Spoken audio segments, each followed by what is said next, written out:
Hi and welcome to the No War Zone. A lasting solution to Sri Lanka's ethnic conflict has been long awaited. The government and many others believe that a military solution will end the war by the end of 2008. But there are others with different views.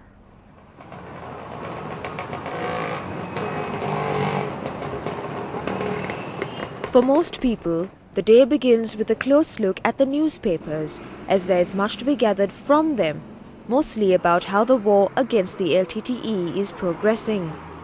Public perception appears to reflect that this time around, victory through war seems the solution to the decades-long conflict.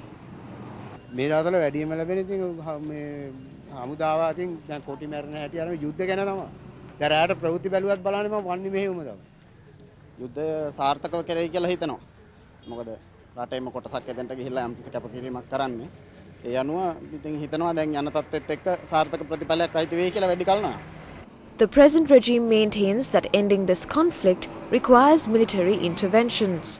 Public support and confidence on this stance appears to be high, as government forces have gained ground on the LTTE over the past few months.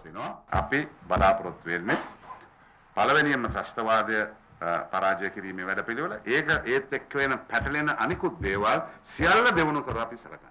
අවංකවම ඒක තමයි රජයේ ස්ථාවරය. While a large section of the public perceive that war is the solution, there are some, however, who maintain that war cannot be the solution to resolve the conflict. At this moment, we have got together few people, not many, about 20 people, from various professions. They have come, and not from the same political party, various political parties, but on one political idea at the moment, that is go against the war and to go for discussions and to arrive at a solution accepting certain devolution. The idea is to voluntary union of people, not to force anything on anybody. On the 20th of September 2008, a group of prominent civil society activists signed a document calling for an immediate ceasefire and the recommencement of the negotiations between the warring parties. They point out that prolonged ethnic and military conflict has created conditions for abhorrent human rights violations and suffering amongst the people.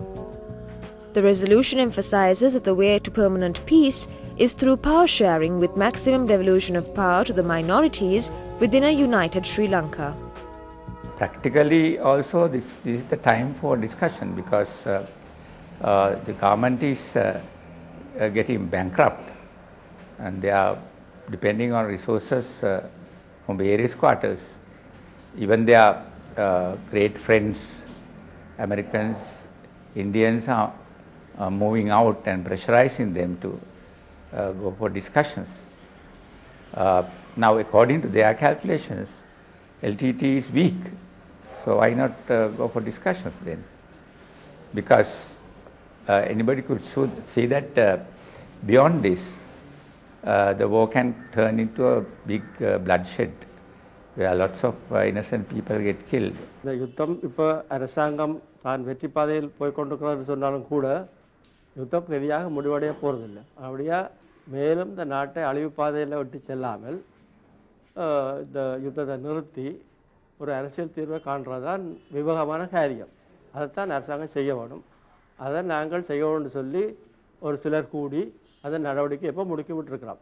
We have pressurized the government, that is our primary object, but also we have continuously appealed to the LTT that united solution is possible, not to get disheartened, not to abandon what they call internal self-determination.